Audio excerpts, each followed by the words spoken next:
श्रीमद् भागवत गीता अध्याय 12 भक्ति योग। साकार और निराकार रूप से भागवत प्राप्ति। अर्जुन ने पूछा, हे भगवन, जो विधि आपने बताई है उसी विधि के अनुसार अनन्य भक्ति से आपकी शरण होकर कुछ लोग आपके सगुण साकार रूप की निरंतर पूजा आराधना करते हैं। अन्य लोग जो आपकी शरण न होकर अपने भरोसे आपके निर्गुण निराकार रूप की पूजा आराधना करते हैं, इन दोनों प्रकार के योगियों में किसे अधिक पूर्व सिद्ध योगी माना जाए? श्री भगवान बोले, हे अर्जुन, जो मनुष्य मुझ में अपने मन को स्थिर करके निरंतर मेरे सगुण साकार रूप की पूजा में लगे रहते हैं और अत्यंत श्रद्धा पूर्वक मेरे दिव्य स्वरूप की आराधना करते हैं, वह मेरे द्वारा योगियों में अधिक पूर्ण सिद्ध योगी माने जाते हैं।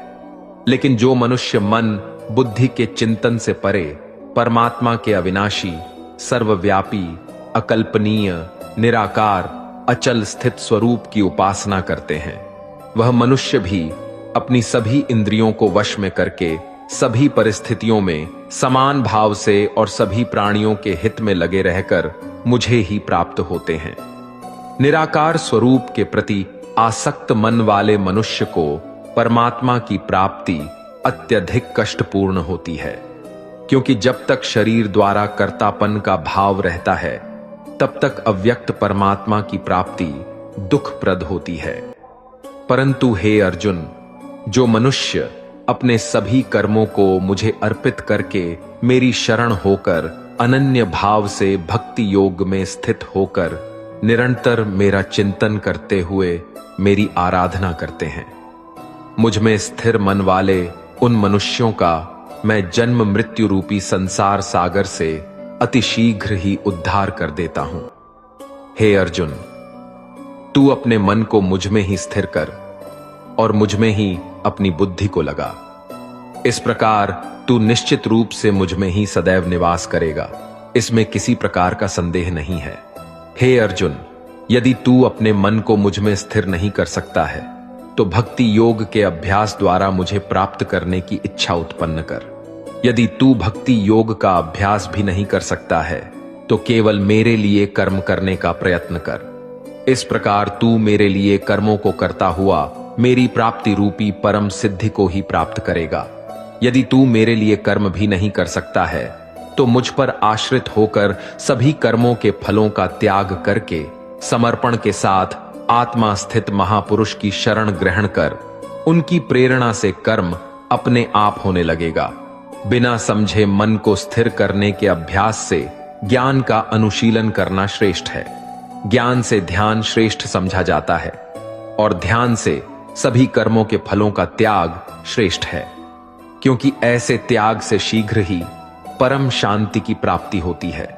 भक्ति में स्थित मनुष्य के लक्षण: जो मनुष्य किसी से द्वेष नहीं करता है, सभी प्राणियों के प्रति मैत्री भाव रखता है, सभी जीवों के प्रति दया भाव रखने वाला होता है तथा ममता से मुक्त, मिथ्या अहंकार से मुक्त, सुख और दुख को समान समझने वाला और सभी के अपराधों को क्षमा करने वाला है।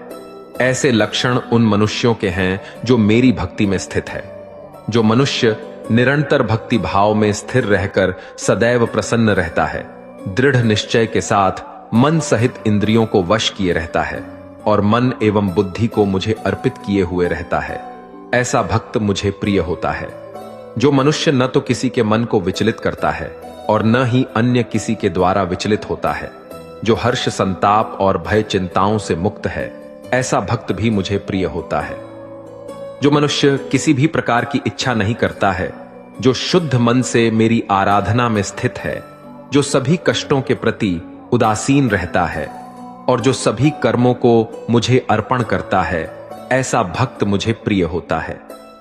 जो मनुष्य न तो कभी हर्षित होता है, न ही कभी शोक करता है, न ही कभी पछताता है और न ही कामना करता है, जो शुभ और अशुभ सभी कर्म फलों को मुझे अर्पित करता है, ऐसी भक्ति में स्थित भक्त मुझे प्रिय होता है।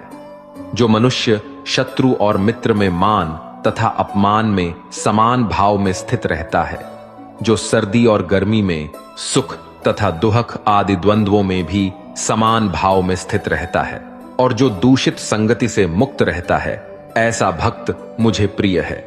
जो निंदा और स्तुति को सामान समझता है, जिसकी मन सहित सभी इंद्रियां शांत हैं, जो हर प्रकार की परिस्थिति में सदैव संतुष्ट रहता है और जिसे अपने निवास स्थान में कोई आसक्ति नहीं होती है, ऐसा स्थिर बुद्धि के साथ भक्ति में स्थित मनुष्य मुझे प्रिय होता है।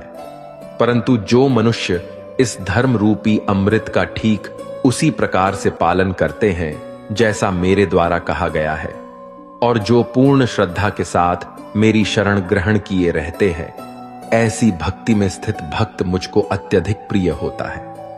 इस प्रकार उपनिषद, ब्रह्म विद्या तथा योग शास्त्र रूप श्रीमद् भागवत गीता के श्री कृष्ण अर्जुन संवाद में भक्ति योग नाम का 12वां अध्याय संपूर्ण हुआ।